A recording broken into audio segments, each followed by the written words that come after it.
So last episode, we got the Trans Am's engine bay all broken down, cleaned up, and painted, basically ready for the future L83 truck motor that we're going to be installing. Today, we're going to be finishing that job up, but first, I did have to change the oxygen sensor on my '86 Camaro. That is what you just saw.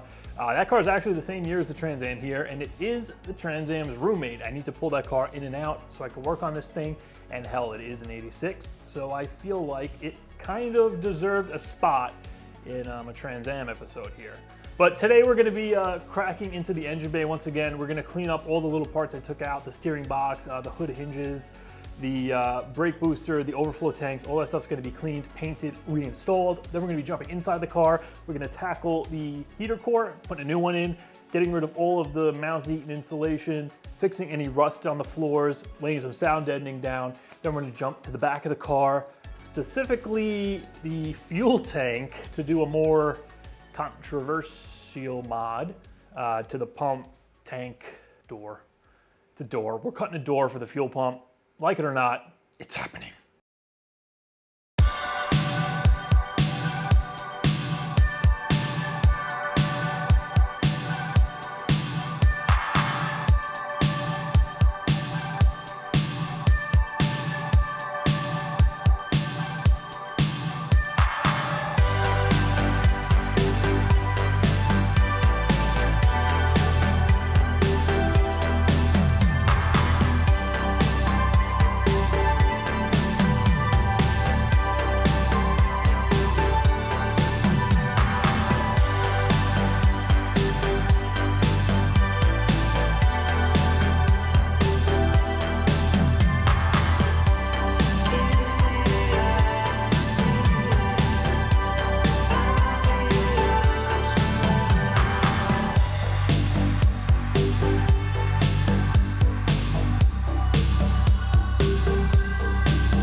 All right, guys, I think that's finally it for the paint, at least for a while. I got all the little kind of pieces done, you know, the wiper arms, the cowl cover, the new brake booster. That is the 4th Gen one. We're going to be installing with a 4th Gen Master a little later on in the video. And, you know, I'm happy with the finish on everything.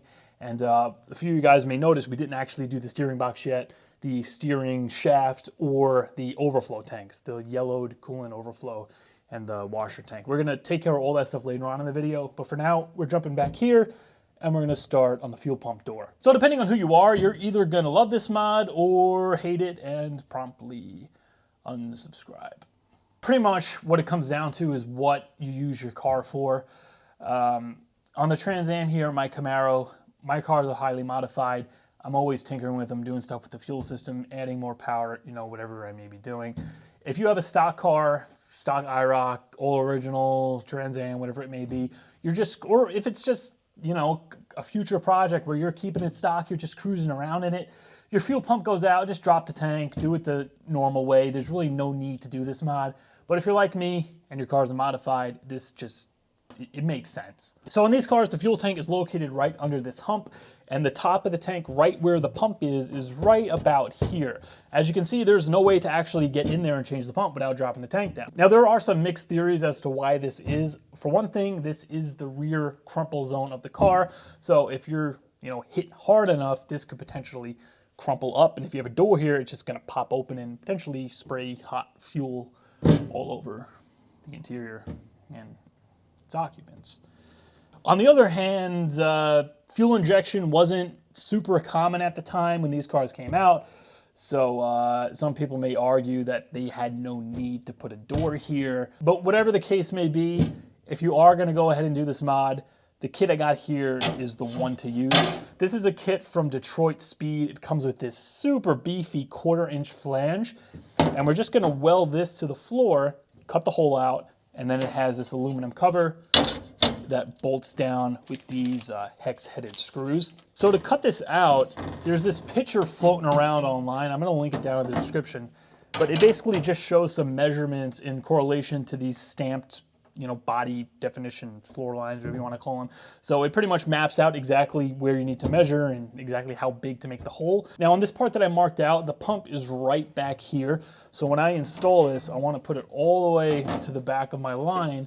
That way the top of the pump's going to come out, and then we're going to have this space here to cut the original lines, flare and run our AN lines and make our connection to the rest of the fuel system. Now usually when I'm working on the fuel system, I for the most part, try not to explode. So I already went ahead and drained the tank. If you're gonna be cutting a door of any kind, whether you're using this kit or not, do the same thing. When you're dealing with a 30-plus-year-old fuel system, fuel tank car, you don't know the condition of the gas tank. There could be a little fuel leak up there. There could be a vapor leak. Who the hell knows? You don't want to be throwing sparks literally directly on top of the fuel tank of an unknown 30-something-year-old car, or any car for that matter. So definitely drain the tank. I already did that. I hooked an electric pump up to the front line, pumped it dry. If you have a fuel-injected car, this car was carbureted, so I don't have it pump in there. But if your car is fuel-injected, you could just supply power to the pump it all out that way, and then you'd be ready to make the cut.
All right, so just like that, the hatch is installed. I went around with some of the extra seam sealer I used for the battery tray, and I just sealed around the entire weld, make sure any pinholes are sealed up. It looks pretty good, but you know, it's just an extra precaution to make sure we don't have any vapor leaks or smells coming into the car. I was considering cutting the floorboard out a little bit bigger and dropping this flange kind of down in between it so it sits lower. The only problem I saw with that, first of all, the tank is extremely close to the bottom of the floor here. I thought it was maybe like 3/4 of an inch, an inch down. It's like 1/4 of an inch. So it was extremely close. Having this sitting on top of the floor, it gives you a lot of space where when you run your AN lines, depending on how big your feed's going to be, you're going to have that space so the fitting itself isn't going to hit the top of the door. So this came out great. I'm going to leave it pretty much like this for now because we're not going to actually come back in here and do the fuel system until the upcoming video. But right now, let's hop up to the front of the car. We're going to get to work on the heater core, rip that insulation out, and then it's going to be time to prep the floor and lay down some sound deadening. All right, so getting the heater core out, it's pretty simple with the dash removed. You could do this with the dash installed. It's really not a big deal. There's not much that needs to be removed. You can access most of this from underneath. The hardest part is going to be getting to the top 7mm bolts, and then there's 2 on the bottom, which you can easily get from the bottom. But we're just going to zip these out.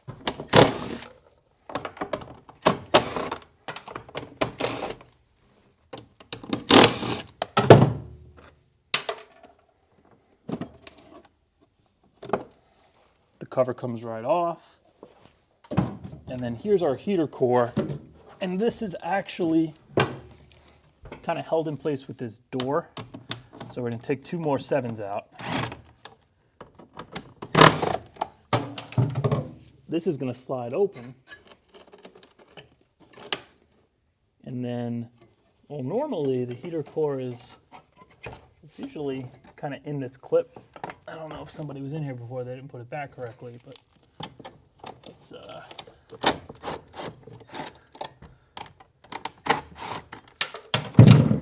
yeah, so normally this sits around the end tank there. That's out. Now the kind of difficult part is we gotta get it through the holes where the pipes go through the firewalls. I'm going to go on the other side and try pushing that.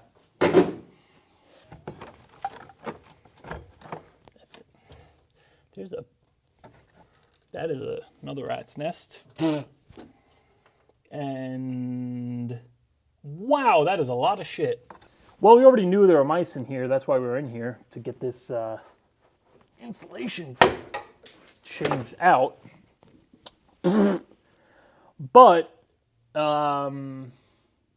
there is a lot of shit inside this heater box. And you know, ever since I got this car and I'd put the AC on, I'd always hear like rustling, or you know, almost like there were like leaves inside the blower motor, just kind of blowing around in there. And now that I'm looking at this, it's obvious that it was just a lot of mouse shit bouncing around, flying out of the vents and into my face.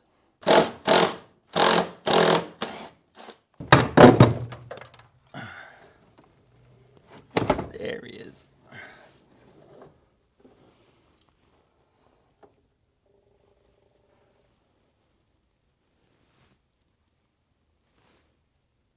He's a little fella.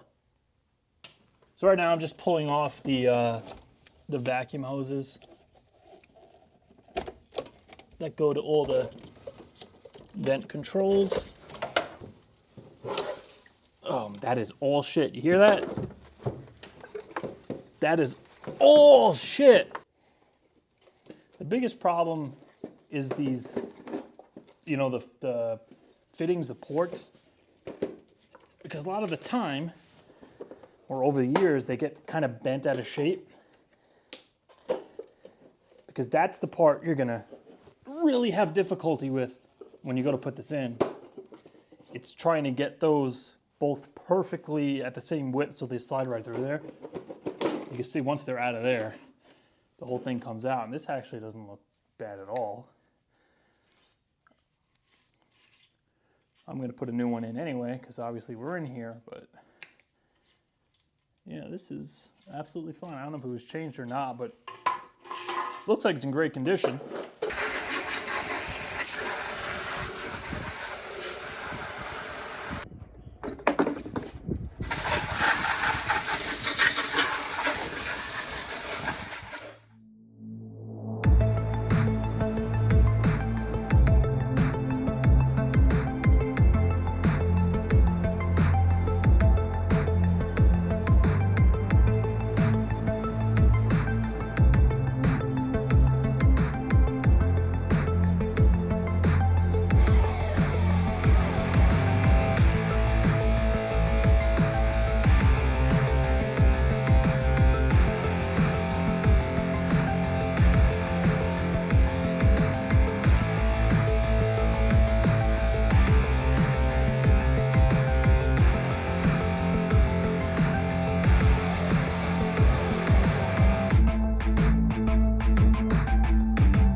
So I pretty much reached a stopping point for the day.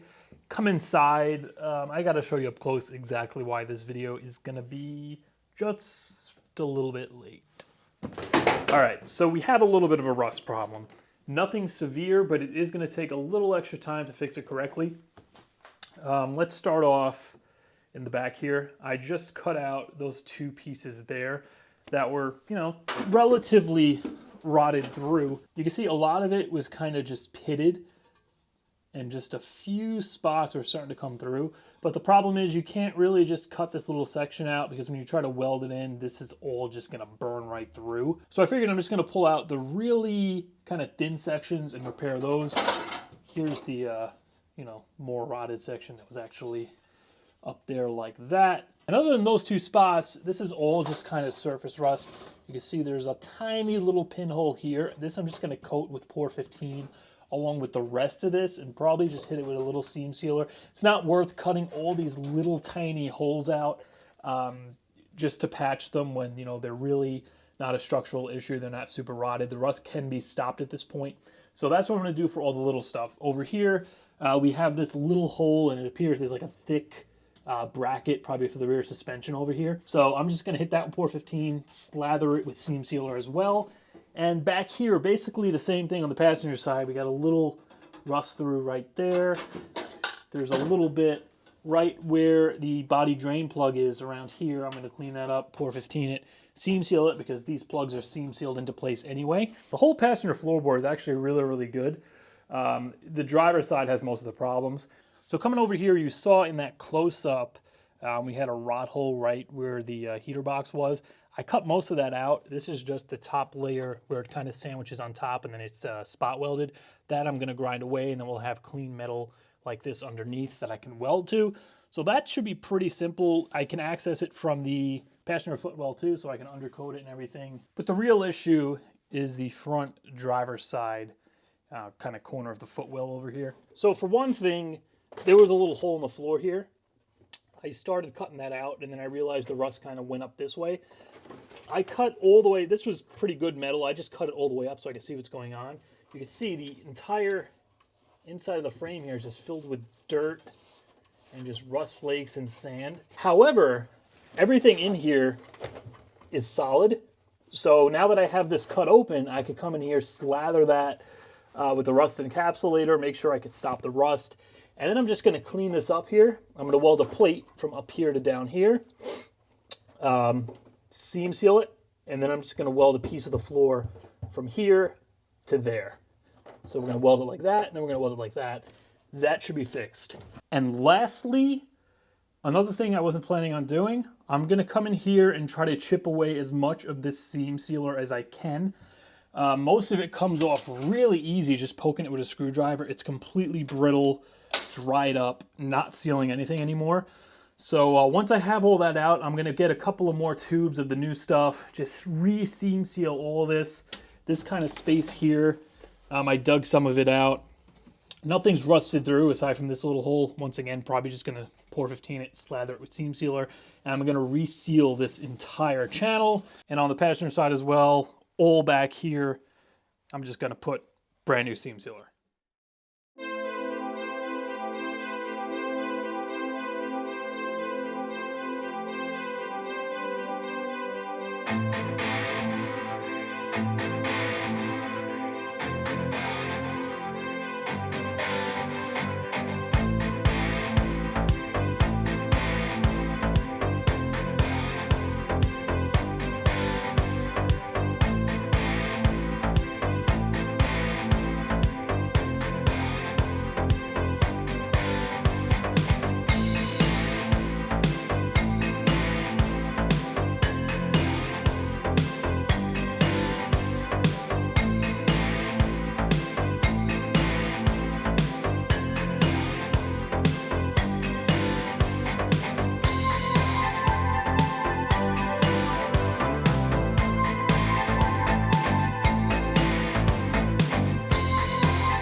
All right, so the seam sealing is finished, the pour 15ing is finished, the rust repair patching is finished. That back corner on the driver's side, there is a hole there right where the wheel well meets the body, and that's gonna have to be repaired. For now, I cleaned it up real good. I pour 15'd it and seam sealed it, because that actually has to be done from the wheel well outside the car, because the metal that's actually rotted through, it's the wheel well that kind of covers that area. So when the time comes to do the wheel wells over, or undercoat them, whatever, I'm gonna take care of that rust then. All right, so that seam sealer needs to set up for a little bit before we can lay the sound deadening down. But right now, we are going to tackle the steering box. You guys saw I cleaned it up really good. I didn't paint it yet, just because last minute I decided to do a little bit of a half-ass rebuild on it. I got this seal kit off of Amazon. I'm gonna link it below. And basically, I'm just gonna reseal the outside. I'm gonna do this top gasket up here, the input seal, the output seal for the pitman arm, and just give it a paint job, throw it in the car that way. If you wanna do a complete rebuild on this thing, all the seals and everything, I'm gonna put a video I found on YouTube at the top of the screen. That should walk you through everything. But I'm happy with the way the steering feels. This works without an issue. Little word of advice. If you need a steering box for your 3rd gen, or probably any 80s car for that matter, don't get a remand. Try to stay away from a remand if possible. In my experience, all the brands that I have gone with and tried over the years, they've all been freaking terrible. For my Camaro, for example, I needed a remand steering box. The old one was leaking pretty bad. I went to AutoZone. I got an A1 Cardone, which is a crap company when it comes to rebuilds, in my experience anyway. And I installed that right off the bat. The steering was incredibly tight and it would not return to center. So literally you'll take a turn, let go of the wheel, the car will keep going that way. So that was the first box. Took it out of the car, brought it back. They gave me a second one. That one was incredibly light. Literally Cadillac with your pinky, 275 width tires on the front of the car, but I could steer it in park, not moving, with my pinky. So that obviously wasn't set up correctly for a Camaro. I brought that one back. I went to Rock Auto. I tried a Reman AC Delco, and that one also was incredibly tight. It returned back to center, but it was just way, way too heavy for what it should have been and what the original one actually felt like. So I returned that one. I went to a salvage yard. I picked up a used Z20. Actually, no, it was a Pontiac, a WS6 Firebird box, which is the better performance ratio. I put that in there, didn't touch it, and it's been in there ever since. Steering feels perfect, no problems with it. So if possible, try to get a used factory box. If you got to do a rebuild on it, definitely get the kit, reseal it, because you're just going to waste your time going with the cheap aftermarket.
All right, so you know I took the old moldy insulation off the firewall, and I could have got a factory replacement piece. I think it was like 300 bucks or something like that.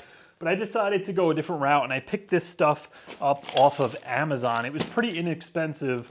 I got 2 packs of it. It comes like this, and it's basically this foil-backed, sticky kind of foam sound deadening / heat barrier.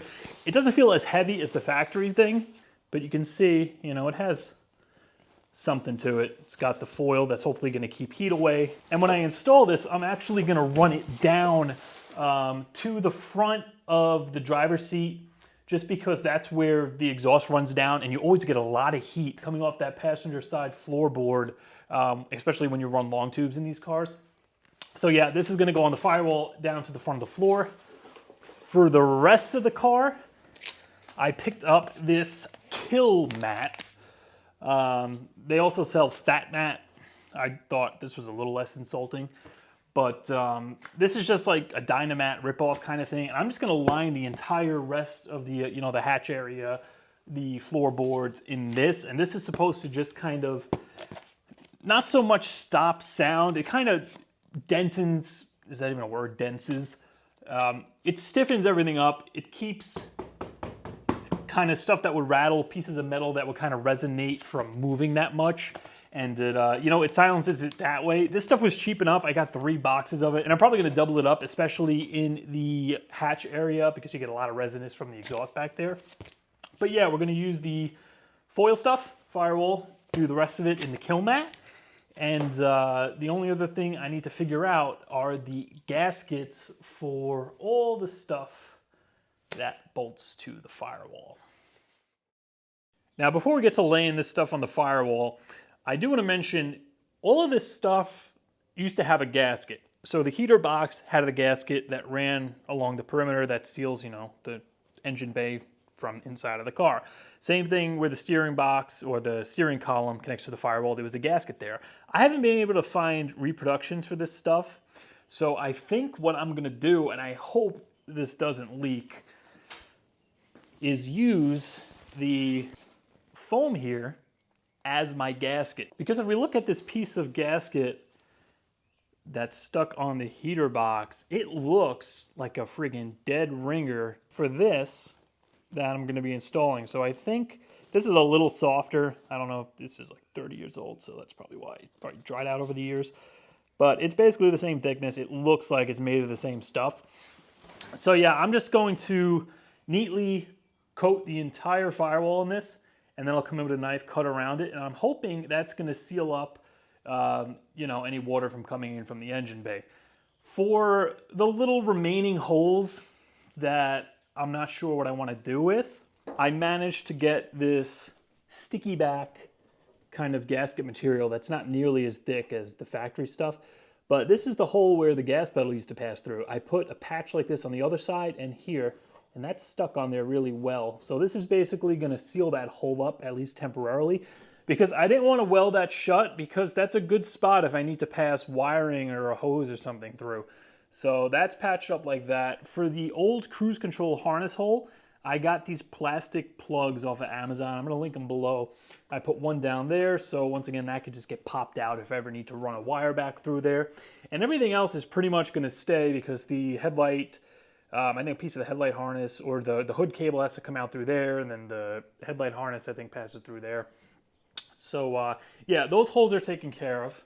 And a fun fact, this harness right here, for anybody who wants to add power windows to their car, this is the power window harness. So I'm going to lay this stuff up top all the way down, then I'm going to re-secure it right up in the factory position. So if you ever wanted to put power windows in your car and do it the factory way, find a car with power windows, you got to pull the dash, which sucks. But yeah, this harness comes out as a complete assembly. It goes through the door, comes over, it plugs in over there, and then it goes into that door. So you can literally unplug this, and you could do a power window swap while you have your dashboard out.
I can't believe it.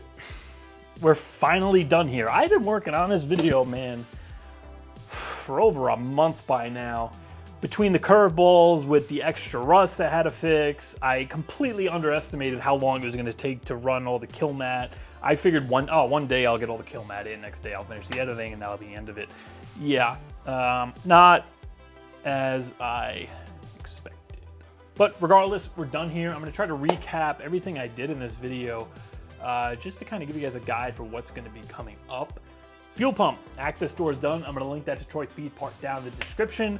Hopping up to the front of the car, we got the heater core done. I'm going to reinstall that heater box in the next video, along with the dashboard, the steering column, probably the pedals, and the brake booster. I didn't put that in yet because it has to pass through the bracket for the pedals, so I can't bolt that down yet.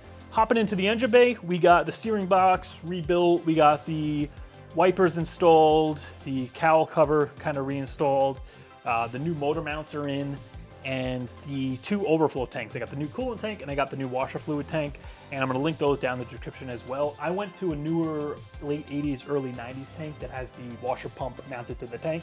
It just works a lot better than the one that originally came in this car with the wiper pump is mounted in the motor. So if you do want to convert to that, I'll show you how to kind of just move the wiring for the pump in an upcoming video. But for the installation, this came out really nice. This stuff was really easy to work with, and I'm going to link this along with everything else in the description. As for the Kilmat, this stuff, you don't need to go as far as I did with it. It was so cheap and I had so much of it, I just figured, you know, what the hell, I might as well line everything. We fixed the rust holes in the floor. We got everything seam sealed. Everything was kind of mismatched, and I had so much of this, I figured, you know, let's just lay a nice, fresh layer down onto the floor. It's just going to be easier to work with when it comes to running the wiring, because I'm going to use those double-sided tape kind of hook and loop things to keep the wiring tied down to the floor.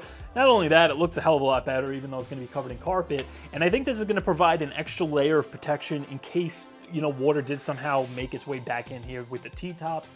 This stuff is so pressed onto the floor. I think that might actually help seal it up and keep the water from reaching the metal underneath again. Last step, I picked up this Noico kind of foam sticky back stuff, and I just place it in some select areas to kind of further enhance the sound deadening. Now ideally, I think what you would want to do, especially if you're doing this on a budget, you can't afford to just get all this Kilmat and just go all out with it. Definitely get as much of this as you can, and I would recommend lining the floor with this, because I think this is going to do better for keeping sound out. The Kilmat, it helps with sound, but it's mostly to dampen the panel. So for instance, up here I have no Kilmat. Hear how it's hollow and just kind of has like a resonance to it? Down here where the Kilmat is, it's just like a solid thump. So that's where the Kilmat comes in. And I think general rule of thumb for this stuff is about 25% coverage. That's the point where you get the most bang for your buck when it comes to deadening the vibrations. Anything more than that, you know, it's still gonna help with the sound, but I don't think it's gonna be as good of a return, especially if you're using something really expensive like Dynamat. You definitely don't wanna get a bunch of that if it's not really gonna do much more, considering how much it costs. All this restoration stuff, it's pretty much done at this point. Next video, we're going to be wiring up, I think, everything inside the interior. We're gonna run the new engine harness, we're gonna run the C100 harness, we're going to reinstall that, we're going to rewire that, clean it up, get that to work with the factory gauges and the new engine. We're going to run wires to the fuel pump, we're going to wire up the speaker system, the sound system, we're going to relocate the battery, run those power wires, and I didn't do the sound deadening in the back hatch area yet, just because I do need to run the battery, I need to run grounds and stuff, but I'll finish that up on my own time. But yeah, I'm excited to finally start going the opposite direction now. We got kind of the cleanup restoration stuff done, the teardown's done, and from here on out, it's just going to be putting the car back together at this point. I don't think I really had a choice when it came to this, because between the rust, the water that was in here, the dampness, and the rats that were just, the mice that were infested in the dashboard, I really had no choice but to tear it all down. And yeah, I'm going to link everything I used in the description, the Kilmat, the sound deadening, the seam sealer, any tools I can remember, the fuel pump door for sure, the heater core. If I miss anything, definitely leave a comment and I'll send you guys a link. For now, it's going to do for this one. See you in the next one.